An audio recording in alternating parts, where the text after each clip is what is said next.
Welcome to the Philadelphia Sports Table Podcast Show, the longest-running weekly Philly sports podcast show in the world. Close to 13 years strong. April will be our 13th year. Cannot believe we are still doing this. I'm Jeff Warren. I'm here with my buddy Len Hunsicker. Almost 13, buddy. That makes two of us.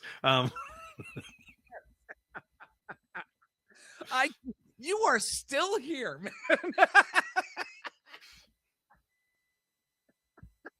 Nothing. It's just the silence. The silence.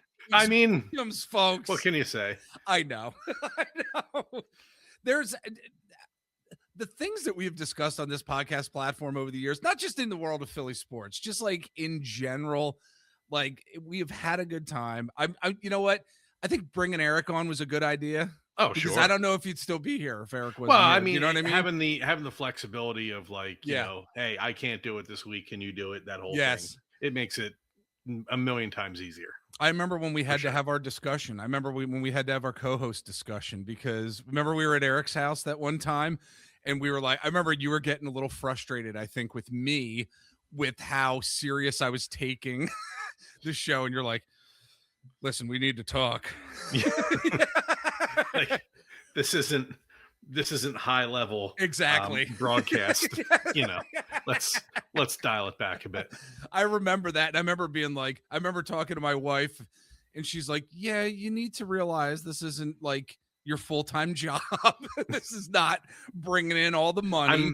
I'm glad she backed me up on that. Absolutely. Yes. But like, we've aside from that, there hasn't been like discord. Oh, I don't think over these past almost 13 years. So definitely not. It's a good run. Let's do another 13 here. Come on. I'm not going to be alive that long. Oh my God. Well, maybe our co-host won't. Who knows? Jesus. I know.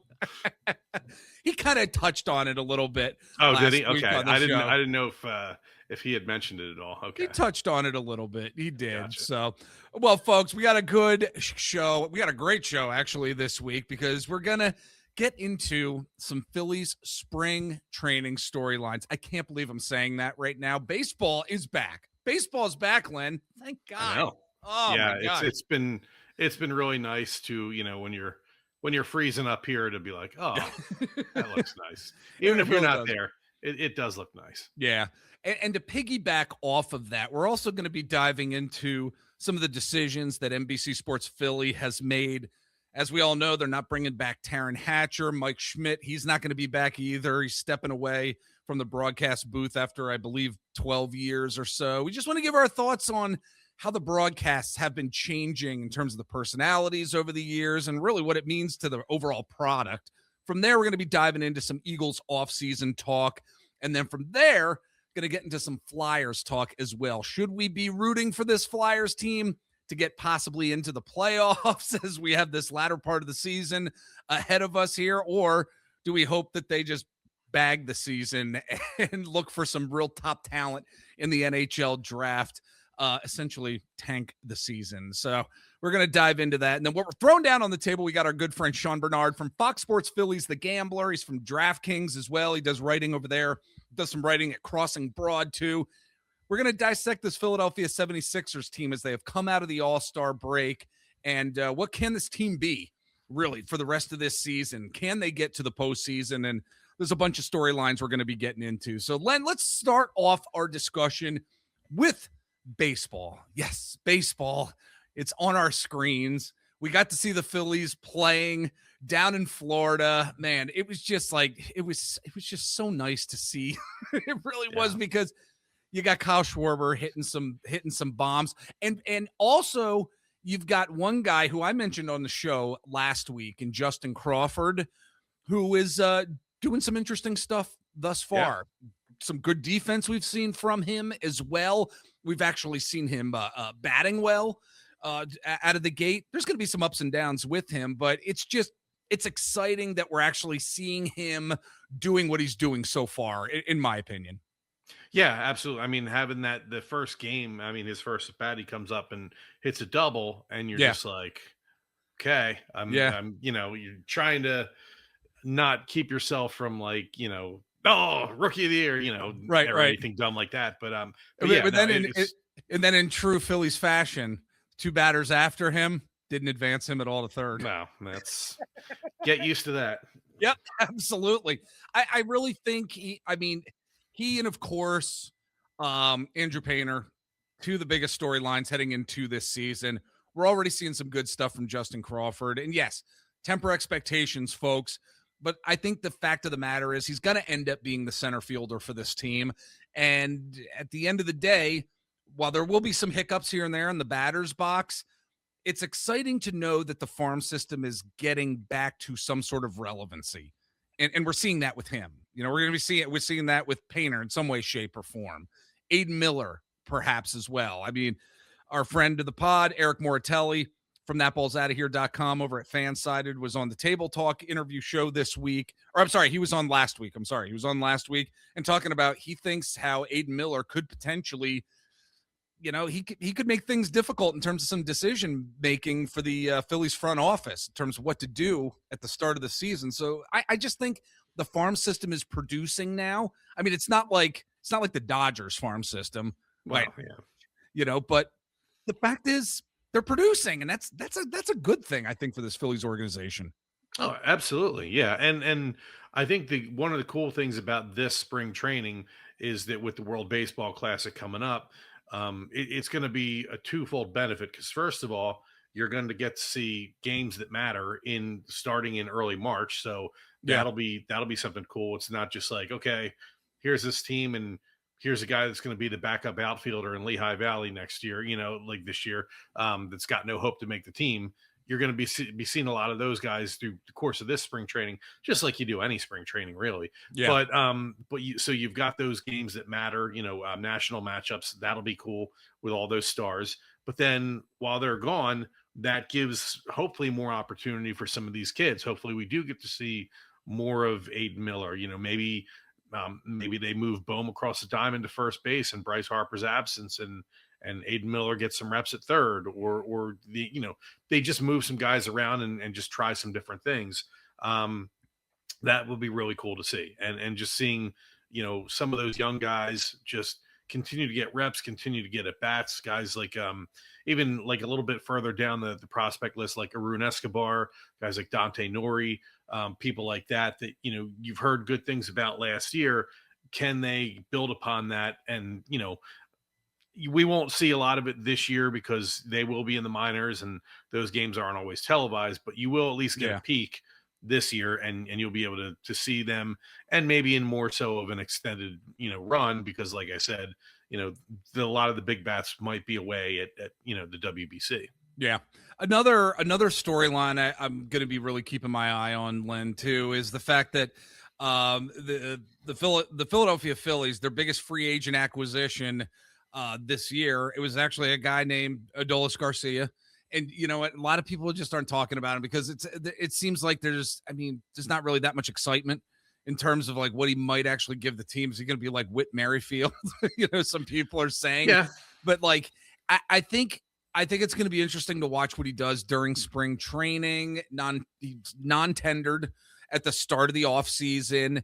He's looking to bounce back after back-to-back down years with the Rangers. I think Adolis Garcia and where his game goes kind of right out of the gate is going to be an important storyline for this Phillies team. I mean, absolutely. This is the, in a lineup where it's pretty much the same and you're hoping for something a little bit different and you're hoping to get more than you got out of Castellanos last year. Yeah. He's either going to make them look really smart or really dumb. I mean, like you said, he had 2 bad years. 2023, he was absolutely lethal in leading the Rangers to that World Series championship. I mean, he was lights out, at the plate. So if maybe these past 2 years were some sort of, medical aberration and, we get the guy from 2023, I mean, Dombrowski's going to look like a genius, but if not, then it's just going to be, okay, more of the same. You got essentially the same bat that you had with Castellanos and slightly better defense in right field. He will bring you better defense in right field than Castellanos brought, but can he do it with the bat still? That's going to be a huge thing to monitor. Yep. Let us know what you're thinking about. If you're watching on YouTube, leave us a comment below about what you're specifically going to be focusing on in this Philly spring training. We'd love to hear from you. And as we're moving along here, Len, I think it's going to be interesting for us to really kind of take in what the broadcast is going to be at this point, because I think we were all a little bit shocked when we learned this past week that Taryn Hatcher, her contract was not renewed by NBC Sports Philadelphia. I really thought she brought a lot to the broadcasts. I really did. You know, I enjoyed her being out in the crowd. You know, she's talking with fans in Ashburn Alley, and they're eating all different kinds of food every now and again. You know, she brought a different angle to the broadcasts in general. Meanwhile, you've got Mike Schmidt, who's on during Sunday home games. After 12 years, he is stepping away, and I didn't mind that at all, to be honest. I would fall asleep when Mike Schmidt would be talking, quote, analyzing the game. No disrespect to one of the greatest third basemen to ever play the game, but I think it's interesting how these decisions are being made, because the Phillies, the Sixers, and the Flyers, they have a say in some way, shape, or form in the hiring and firing and contract decisions pertaining to their broadcasting folks. And that was the case with Taryn Hatcher.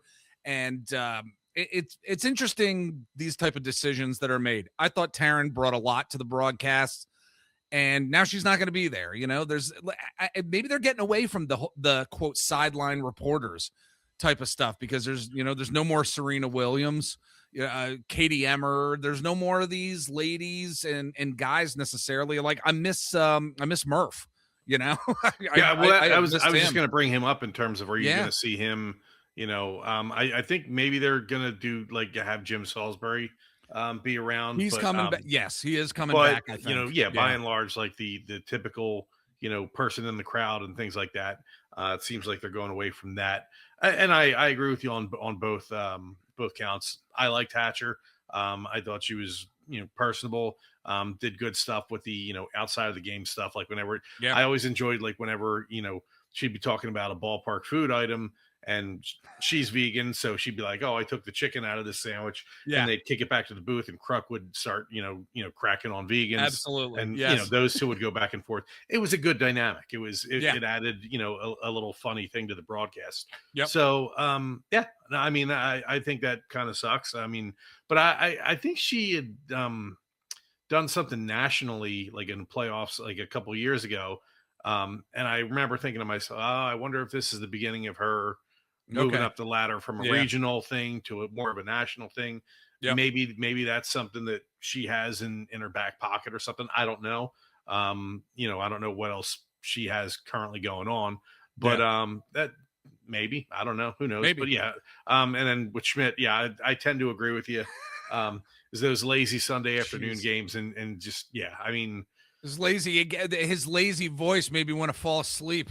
I mean, you gotta spread the wealth. I mean, it's not, you're not always going to have, Kruk in the booth there. And I'm not really a fan of Schmidt, not really too much of a fan of Amaro in the booth, to be honest with you. So they're going to have to, I know Kruk's kind of on a limited schedule, so they're going to have to figure some stuff out there to make that broadcast a little better. I'll tell you, Ruben Amaro Jr., that guy just lands on his feet everywhere he goes. I mean, aside from being a GM, then to a first base coach for another team, and then Bat Boy, when he was a kid, announcer, like he may have. I mean, I don't know if he's ever been a manager for the Phillies. I don't think he has, but I mean, other than that, I mean, has he filled every position within this team? Probably. Has he held every job that you can have with this team at this point? So it's pretty interesting. It's just like, all right, my time at this position has ended. All right, I'll take this job within the organization. Absolutely. Like, I mean, hey, it's that kind of stability is pretty good if you can get it. Absolutely. He's got the relationships, obviously, within the organization. They love him for whatever reason. So, Len, take that swig. We're going to take a break as you're taking a swig. What do you got? Some good whiskey there? Is that from your birthday? Is that from your birthday? No, it was actually one of the bottles, like a bottle that I had before. Okay. The onslaught of whiskey that you guys had all gotten. Yes. So, You've got enough whiskey to last you like the next 10 I years. don't need to buy anything else. I don't need to get anything else for quite some time. Yeah. All right, everybody, we are going to take a break. Len's going to take another swig here, and we're going to be back in just a bit. We're going to dive into the Eagles, some Flyers talk, and also going to dive into the Sixers with our interview this week. Stick with us. All right, we are back. Again, Jeff Warren here, Len Hunsicker, almost 13 years doing this podcast, and we're going to dive into some Philadelphia Eagles talk right now. Going to kind of quick go through some storylines here because there are a lot, and the GMs, and we're just doing some interviews, Howie Roseman doing some interviews with reporters, and there's just talk, of course, we're going to get into like our thoughts on A.J. Brown possibly being traded. But Len, I think one of the most important storylines for this Eagles organization and the team in general, and the offense specifically, is the fact that the offensive line is going to be coming back in full. Jordan Mailata to Landon Dickerson. He will not be retiring. Cam Jurgens is going to be back. Tyler Steen, Howie Roseman said, is going to be the right guard. Lane Johnson, of course, as many of us know, has said he's coming back for another season as well. Yes, it is an aging offensive line. I am wondering if they're going to need to really start addressing what the offensive line is going to need to look like within the next few years, maybe with Lane retiring, maybe with Landon Dickerson deciding he may retire as well. Wonder if offensive line is really going to be a priority in this upcoming draft. But I am glad that the core is going to be coming back. I've heard some folks say, you know what, I'm not necessarily excited about it because of the injuries this past year, how the injuries did affect, the tush push, how the injuries did affect the run game in general. There are some folks who are on both sides of this. For me, I'm glad the core is coming back. Where are you coming out on this here? I mean, I'm glad they're back. I mean, when healthy, they are all still pretty damn good players. Yeah. So, I mean, that to me is first and foremost, among everything else. I'm definitely happy they're all going to be back. I think that, if they do decide to maybe draft an offensive lineman or even two, it'll be a good bridge, I think, since Stoutland is no longer there. Maybe they can kind of, not override the coaching of the new offensive line coach, because you don't want to do that. But at the same time, if there are things that they picked up from him over the years, maybe impart that onto, any young offensive lineman that they decide to bring into the organization. I think that would be good there as kind of like a mentorship, a bridge thing. But yeah, I mean, there is a downside to it too. I mean, expecting this offensive line, really any offensive line, but especially one that's getting older and has been banged up, expecting them to play a whole 17 game season is, quite frankly, asking too much. There's no way that's going to happen. Lane usually now misses a couple games a year at least. The issues with Dickerson and even Jurgens to a certain extent, health wise, are there. So if this is going to happen, so they need to make sure that the guys that they have coming in behind them can kind of, shoulder the load a little bit, because they're going to be counted on at some point this year. Yep, absolutely. Moving over to the A.J. Brown situation, and in a storyline here, Len, I really believe that Philly Sports Radio has taken this storyline and blown it up so much, as they do every single freaking offseason with something, whether it's the quarterback, a star wide receiver like A.J. Brown. There is always something on the horizon that they are trying to just gin up all of this ridiculousness, and Howie Roseman said today, he actually said, in terms of the A.J. Brown quote trade rumors, I think at the end of the day, there's a lot of conversations in the offseason about players on your team, on other teams. That's really the job. That's the fun part about the offseason, is the opportunities to improve your team, the opportunities to make trades. But at the end of the day, we're trying to get better, and it's hard to do that if you're just subtracting great players.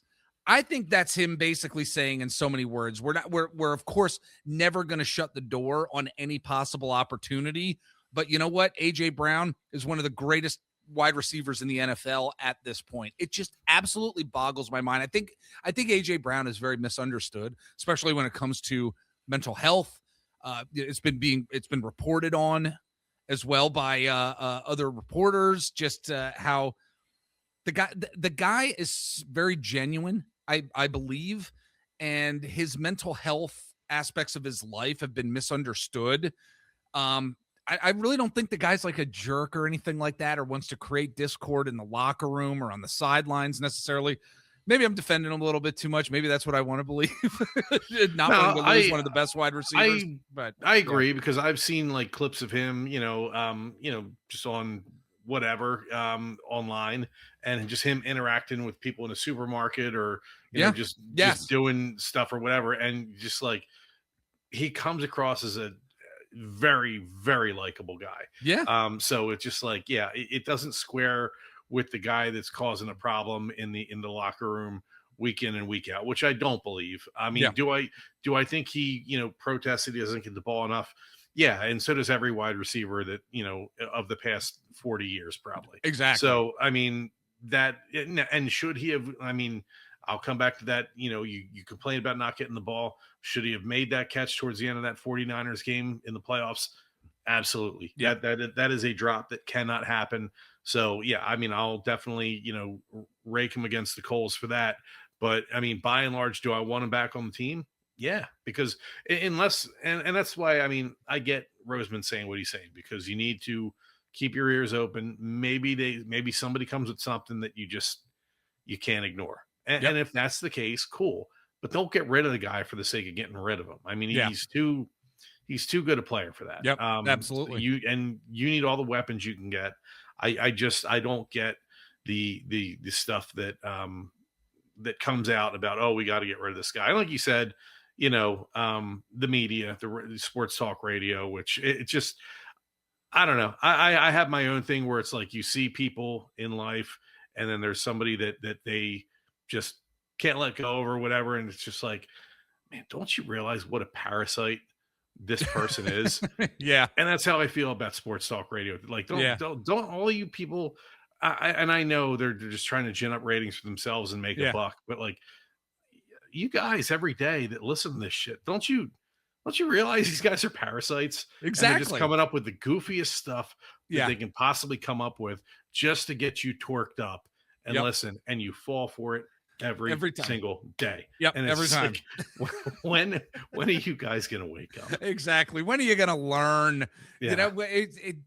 Look, this is always what has amazed me, is that I believe Eagles fans in general, and Philly sports fans in general, we dive so far into each sport that I think we are like the greatest fan base in terms of that.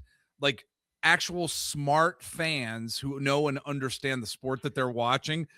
But then on the flip side of that, what you just said is that we've got a certain sector of the Philly sports fan base that gets taken all the time.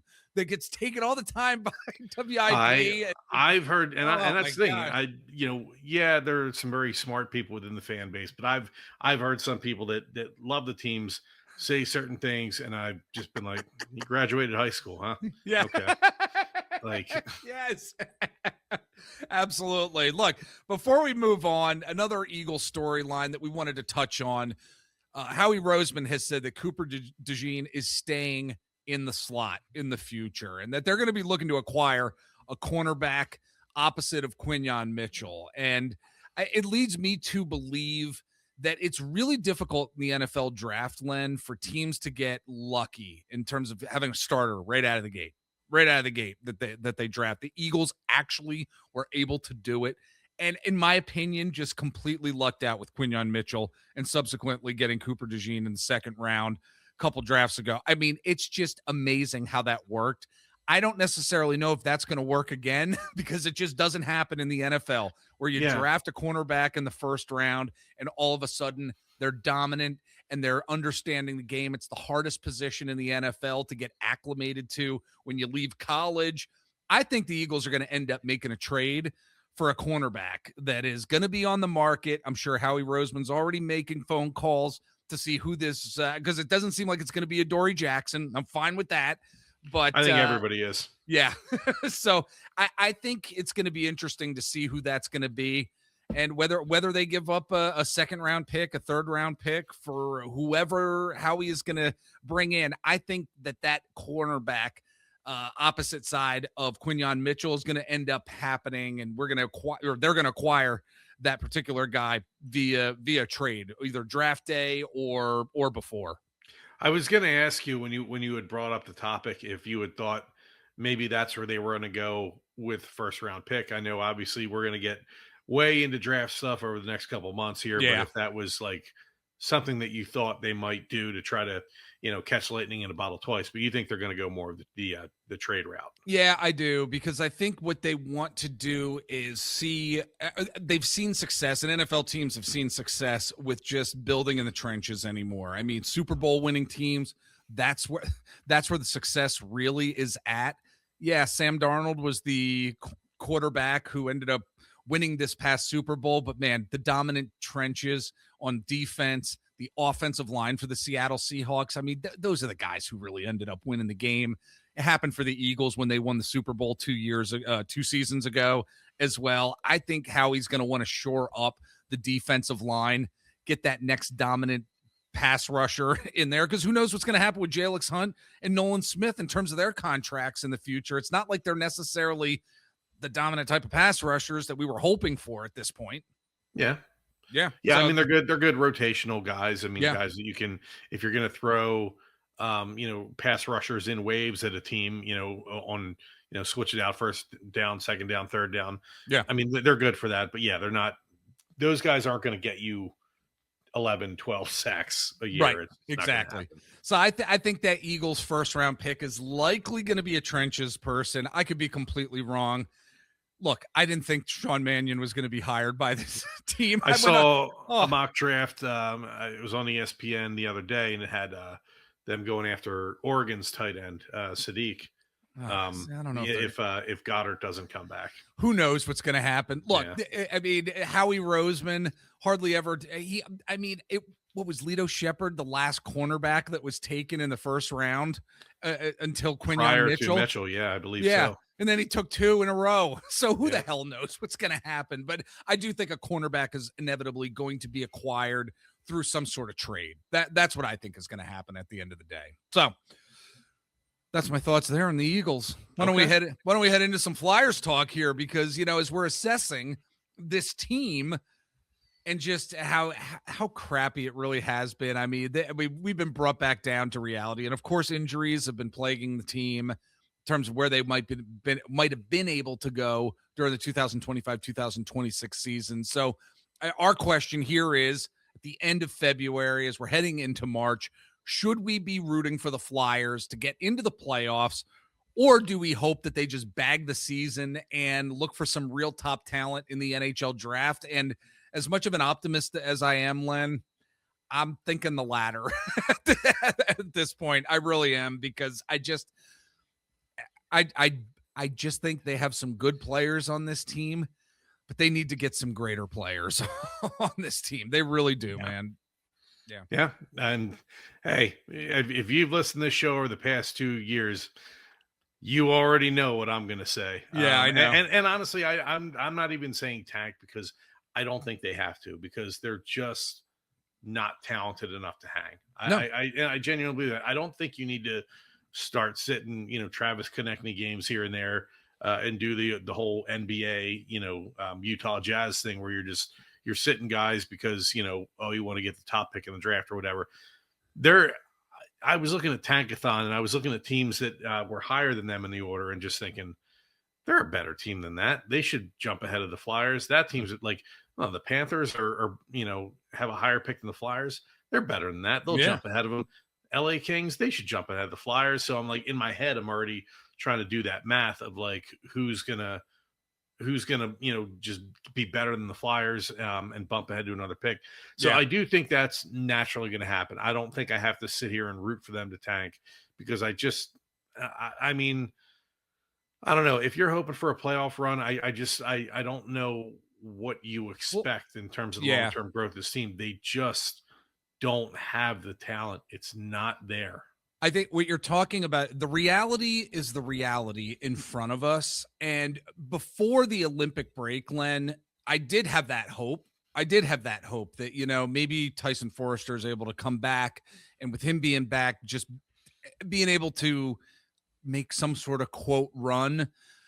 But over the Olympic break, you actually saw what the Olympics looked like. You saw what good teams actually looked like. And I had that overwhelming feeling, whether I was watching the USA team, whether I was watching Team Canada as well, had that overwhelming feeling that the Flyers are even that much more of a boring team that has just given us nothing over all these years. And I said that to Rachel Donner on the Table Talk interview show this past week as well. And yes, they're in the midst of this rebuild that I feel like is just taking such a long period of time. And Danny Briere in this front office, they're going to need to take some gambles. They're going to need to gamble and say, you know what, we got to try to bring in some top talent, or we got to try to do something here, because like the playing it safe is just going to continue to keep this reality that's in front of us now, that this is just kind of a boring team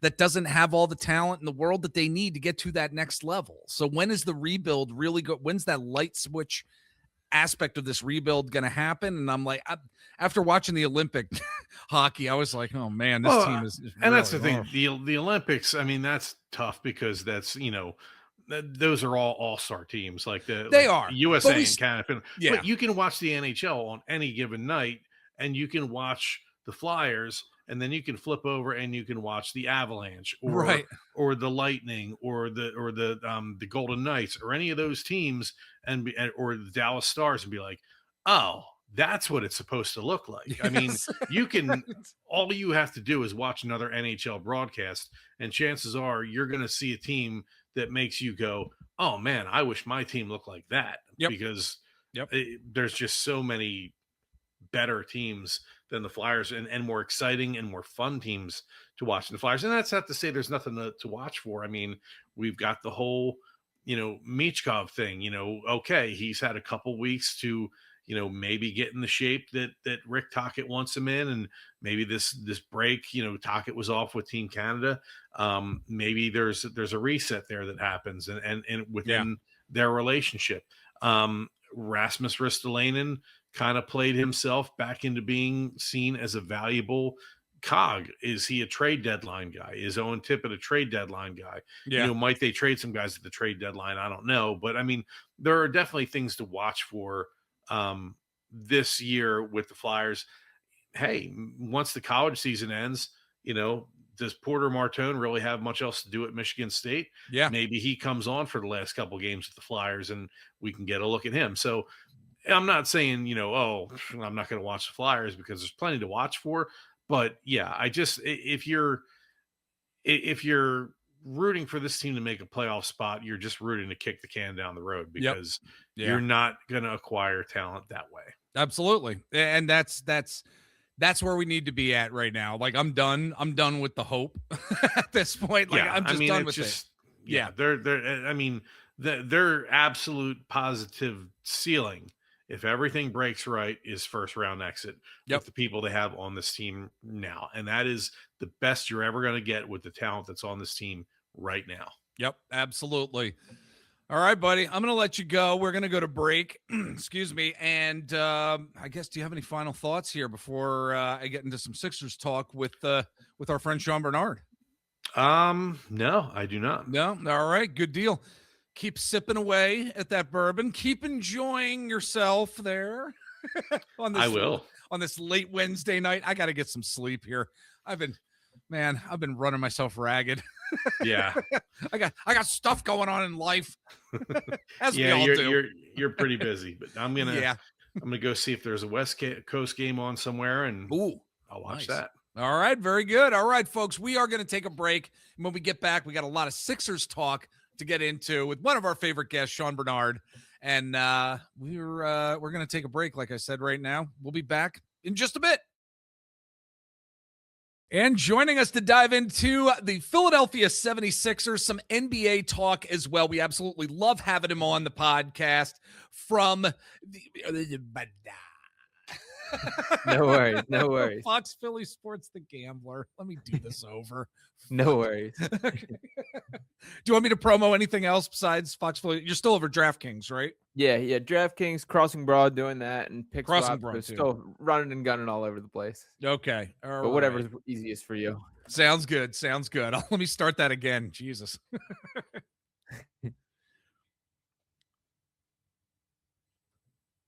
All right, we are back. It is good to have with us our good friend Sean Barnard from Fox Sports Phillies, The Gambler. He's also doing some great work over at DraftKings and Crossing Broad. Absolutely love talking to him about basketball, the NBA, the Philadelphia 76ers. Sean, my friend, thanks so much for jumping on this week. Appreciate it, man. Yeah, appreciate you for having me, Jeff. Not quite as high of spirits surrounding the Sixers teams, I think, the last time we spoke, but still a little bit of room for optimism. So ready to dive into exactly what's going on and what to make of the second half of the season here. Absolutely, my friend. Yeah, look, as we're coming out of the All-Star break here, and, as I have been reflecting on this Sixers team, this is, look, I think one very talented group of players. On paper, they are a pretty, quote, loaded roster, I think, but they've shown us that over this season, but they have also shown us those red flags continuously and consistently as well, those red flags that are persisting on this team. And as a result, that narrative, Sean, that persists, that they're just this great group of guys that have this great talent, but they fizzle out over the latter stretch of the season, and this has been an ongoing narrative now for how many years here? To get to the playoffs, if they do get to the playoffs, things just fizzle out. Do you see this narrative persisting over the next few months? And if so, how can this team really alter that narrative, in your opinion? Yeah, I think what I was so optimistic about this specific Sixers team dating back to the start of the season is it looked like there was some real progress in winning without Joel Embiid, that it was no longer just fully dependent on, can this guy carry us to victories? And when Joel Embiid is on the floor, this is a good basketball team. When he's off it, the team kind of falls off the cliff. The more this season that Joel Embiid has become more available and playing at a higher level than I think, frankly, fair expectations were for the bulk of when he's been back, they became increasingly dependent on a guy who's still one of the best players in basketball when he is physically right there. So what I think has sort of come with that is we're back on the boat of living and dying with Joel Embiid, and for better or for worse. And we know the track record, we know the history of that, but I think following the trade deadline and seeing this recent 5-game stretch without Embiid in particular, you see when this roster is without him that they can be a little bit overexposed of guys in their role. That, a guy like Trendon Watford or Quentin Grimes or even Kelly Oubre, you can go down the list of when they're in the right role. I believe in all these guys' individual talents, but when Embiid's not there and there is just kind of a lack of creation, a lack of offensive scoring, I think there has been some regression. So my level of optimism for this team being able to beat that narrative and kind of change the story, the perception of them a bit lower than was the case a couple weeks and months ago. Yeah, end of the day, it's because of the construction of this team, right? I mean, at the end of the day, that really is what it's about. But as I'm looking at this team, what it is right now, where they can go in the future, I really wanted to dive into the development of VJ Edgecombe and what we've seen from him in recent weeks and even in recent months too, because he really seems to have elevated his rebounding game, which has, I think, become kind of a secret weapon for this team. And while I think that may be an underrated storyline, I think when it comes to rebounding on this team in general, it shouldn't be an under the radar type of storyline. I mean, you look at offensive rebounding, by the way, with this Sixers team, they're towards the bottom of the barrel, and it's difficult to fall out of a basement window. But this team somehow still struggles in terms of the rebound game. VJ Edgecombe has found ways, as far as I'm concerned, when I'm watching this team, he's found ways to help the team when his shooting hasn't been there, Sean. So we can see that there's so much potential for him in the future. How have you been seeing him develop over these past couple months here? I mean, feel free to get into some details here about VJ Edgecombe, what you've seen, and the positives that he does bring to this team. Yeah, 100% there. And I think you touched on it. Like, what's most impressive to me about VJ Edgecombe in particular is, of course, he's going to have the hot nights like against the Timberwolves where he knocks down 6 3-pointers, and he'll have the eye flashing highlight reel dunks and all those kind of things. but he just finds a way to impact winning on an every night basis. And some nights that is stepping up as a playmaker, running the offense at a bit of a higher level. Some nights that is defending a opposing team's best player. Some nights that is helping out on the glass. And of course, he does have his scoring outbursts as well. So he's very much become like the glue to the Sixers starting unit, which is not a quality that we commonly see for rookies. Like, this is a guy that is very much plays winning basketball, impacts it at a high level. And I still believe in all the ceiling conversation is a long haul for what he can grow into. But that level of maturity, that level of kind of understanding to play within his box to an extent, I think is really impressive to have that type of head on his shoulders. So there are times where I would like a little bit more aggression in the offense. But anytime that I'm kind of being critical, we're grading on a pretty tough scale here. This guy is wildly overachieved in the expectations that I had set. Do you think sometimes, because I wonder that too, you want to see more aggression from an offensive standpoint with him? Do you think he just doesn't want to screw up? Because like there are times when I'm like, he's a rookie, he's learning the game still, he's learning his role. You have said that like he is that glue here for this team, but there are times from an offensive perspective, I feel like that hesitation we see from him, it might be that he just doesn't want to screw up, Yeah. And so do you see that too? I think he's very respectful of like the hierarchy of the team. Like, there he you has go. Yeah. no problem taking a back seat to guys like Tyrese Maxey and Joel Embiid, which is a good quality overall. That's a team first mindset. But there are times where I look around, particularly in the non-Embiid games, where it's like, okay, Maxey's going through his thing where he'll have his nights where he's not shooting efficiently. Quentin Grimes has been really hot and cold. And frankly, he's been more cold than hot over this past stretch of games, that it's like somebody's got to step up and generate some offense. So VJ, we'd love for you to take the reins a little bit. But again, this is being pretty hypercritical for a guy that is, again, over exceeded any expectations I had set.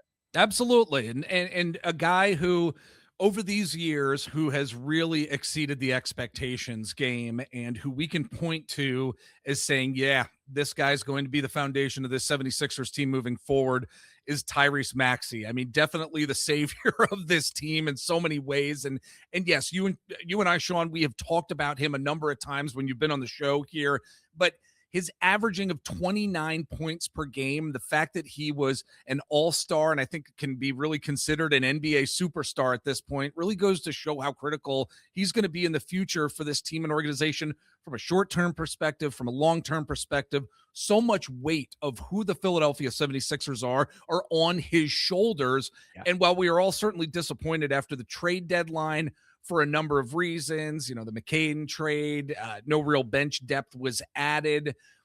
What has become of the level of importance of Tyrese Maxey to this organization, more from like a macro standpoint, as you are seeing him, as we're recording this towards the end of February 2026 here, when we look at him in a macro standpoint, short-term, long-term, future seasons, where he's at here, what's that level of importance that you are seeing with Tyrese Maxey? Yeah, he's everything to this organization. And he's the heartbeat. He's the face. He's the franchise, as Joel Embiid coined him himself. And I do think that there was like a pretty conscious effort by the Sixers directly to start to push him as coming into this year. And he's improved leaps and bounds every single season in the NBA, that he adds more skills, more to his bag, more ways that he impacts winning. And it is interesting that I think Maxey is viewed as like a very, in a strange place from a fan base perspective, because I do think that there is this faction of Sixers fans that are certainly ready to completely turn the page of the Joel Embiid era, hand the keys entirely to Tyrese Maxey. I also think there's another side that is like, if we're going to be fair about this, can Tyrese Maxey like elevate an entire franchise the way very few players can? The short list of guys that can really do that is maybe 6, 7, 8 guys in the league like that. And Joel Embiid is one of those who's managed to overcome that. But there's not a lot of guys you can just plug and play, and it's going to be a winning basketball team around it. And I do think when like looking at Maxey directly, I think it's fair to assess that he's more of a ceiling raiser than a floor raiser. What I mean by that is he absolutely can be a guy that hits those big shots in the playoffs, that is built for the big moments like that. I'm not so sure that he is a guy that like can just ensure that you have a winning record every time that he is a part of your franchise in the way that Joel Embiid kind of has for this past decade of things. So there's different qualities, there's different values of that. If you're talking about winning a championship, the ceiling raising conversation is far more important on that. But I mean, any sort of criticism, I think, is more widespread to the rest of the roster and the lack of options about Maxey directly. I will say his efficiency and some has taken a bit of a hit. I kind of chalk that up to Nick Nurse has played him way too many minutes from start to finish this year. has led the league in minutes basically from start to finish, was averaging over 40 minutes for a good portion of the season right there. So if they can find a way to spot this guy, give him a little bit of rest, I think some of that efficiency will pop right back and he can look like the clear top 10 player in the league that he did for the vast majority of the season. But overall, Maxey's been great. And this is only the start. He's still 25 years old. This is not the peak version of who he's going to be as a basketball player just yet. I was hoping he would get a little bit more rest if Daryl Morey was going to add some bench depth, to be honest, and we didn't see it. It's really been disappointing, and I didn't want to necessarily go down that road with you here, but because we've talked about it on our platform, but you're here, Sean. I mean, we were disappointed in terms of the trade deadline for a number of reasons, but I just cannot understand why the lack of bench depth was not addressed at all with this team, given what Maxey is doing on a nightly basis. Yeah, 100% there. And it was a huge missed opportunity that the trade deadline is obviously your biggest chance in the middle of a season to upgrade a roster. And the Sixers basically punted on that chance right there. And I'm a Jared McCain believer that I'm a guy that does think him as a talent is going to be pretty special as a basketball player when he does get fully healthy. And by the way, doing some pretty solid stuff with the Thunder already right there. Yeah. So I disagreed with it in principle, the trade to just give up on Jared McCain. And I think, sure, we can have the duck the tax conversation, the financial aspect. But I think the reality is this boils down to the Sixers did not see the long-term vision for what he can be. And if that's the case, like, sure. But where you lose me on that is I can't really get behind it from either mindset here. If Daryl Morey's sitting there and saying, I believe that this Sixers team has a chance this year, that this team can absolutely compete in the Eastern Conference, then it's got to be some sort of player that can help in return. And that wasn't the case in the deal. It was just for future draft picks. And if the mindset is this team isn't quite ready, this isn't a year to go all the way in just yet, then why are we punting on a 21-year-old kid that showed some legitimate promise in his first year? So I can't really get behind that from either angle. And even with Morey taking the slant of, well, we did this Jared McCain trade in the early portion of the trade deadline to be able to repackage those draft picks. Well, it didn't happen. So I don't really want to hear that either because it is a results-based world. So I do think it was kind of a pretty much a failure from Daryl Morey not to bring anything in return. I do think for the wider scale of the season, I approached it with the mindset of how this team attacks the trade deadline will tell us how they really feel about the chances this year. And unfortunately, not bringing in a single player, I think revealed their hand a little bit. I keep thinking to myself, Sean, there has to be something that they don't know or that we don't know. The front office does know. Who knows? Maybe he murdered somebody and we just don't know about it. I mean, something as extreme as that, something had to happen with Jared McCain that we don't know about. I'm kidding, of course. He obviously did not murder anybody. We're not going to be yes, it's a joke, folks. Okay. I know we live in a world where people are going, oh, Jeff Warren's talking about murdering. Jared McCain murdering people. No, that is not it. And we are going to take a break here, folks. I definitely need to take a break after that one. So that being said, we got more Sixers talk, more NBA talk coming your way in just a bit. And again, Sean Barnard coming to us from Fox Sports Phillies, The Gambler, DraftKings, over at crossingbroad.com as well. I know your handle is right there for folks who are watching on YouTube, Sean, at Sean_Bernard1. Tell folks where they can find you on the interwebs out there if they want to catch more of you out there.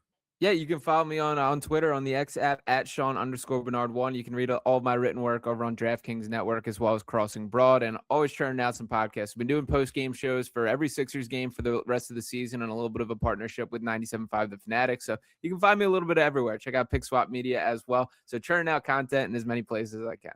Always a good time talking with Sean, and we got more discussions coming your way. We're going to take a break, and we'll be right back. All right, we're back with our good friend Sean Barnard, again, from Fox Sports Phillies, The Gambler, DraftKings, crossingbroad.com.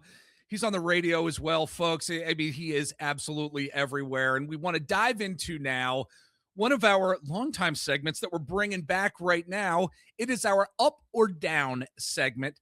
I'm going to be giving you a player here. And, Sean, I'd like for you to tell me if that player's performance and value to the 76ers have been trending up or down. Give a brief explanation as to why or why not. Let's get to up or down right now. Let's start with Joel Embiid. Up or down? What do you think, buddy? Trending up for Joel Embiid for me. Yes, okay. It's a little bit of an indictment on the rest of the roster, but I think it's pretty clear that this team is back to living and dying with when this guy can perform his best. And he's been wildly above the level of expectations that I had coming under the year, a night and day difference from what we saw last year. So Joel Embiid looks far closer to the prime version of Joel Embiid than I thought was possible at this stage. All right, very good. Let's move on to Andre Drummond. Up or down? What do you think?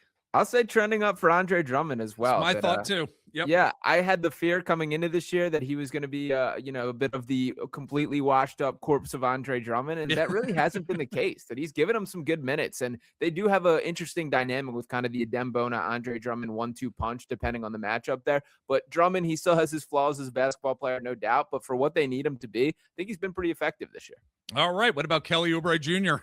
Up or down for Kelly? Another up for me. So we're right. staying positive right here. Yes. And this is a guy who there is no other player on the Sixers roster that has been as positively impacted by the Paul George suspension as Kelly Oubre Jr. Yep. I do think if that suspension did not occur, it's a pretty likely world that Kelly Oubre Jr. is playing basketball for another roster right now, but they needed it. He's their only true wing. He's a guy who I think can be overexposed. We have that same conversation if he's asked to do too much, but when he plays his best basketball, getting downhill, attacking the rim, defending at a pretty high level, I really like what Oubre brings to this team. So he gets a little bit of a bum rap in the fan base overall. I like what Oubre brings to the roster. A couple games, there was some moments in the game against the T-Wolves this past week where I was like, I was watching him and I was like, oh my gosh, what is he doing out there? Yeah. What is going on? But then he has brilliant moments. I mean, he'll have a game where he's just hitting everything and then he's just cold for a couple weeks. And I'm like, my gosh, what is happening here?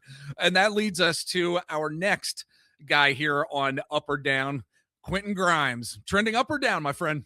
I'm trending down in the overall conversation for Quentin Grimes. He did have an excellent game against the Timberwolves, so hopefully that is a step in the right direction moving forward for him. But in the wider scale, like a big part of the bet that I think was made by Daryl Morey to trade away Jared McCain is they viewed the three guards moving forward as VJ Edgecombe, Tyrese Maxey, and Quentin Grimes. Now, Grimes is an upcoming free agent. It's going to be really interesting to see what kind of money we're talking and what kind of role he's looking for, because I think he is pretty tapped out or maxed out as a six-man type guy. But the Sixers absolutely need him to be like a high-level creator, a guy that can be a punch of energy, a punch of scoring, a little bit of playmaking with it. I don't think he has fit that description at a regular enough rate this year. Yeah, very good analysis right there. Got a couple more guys from you or for you to get your up or down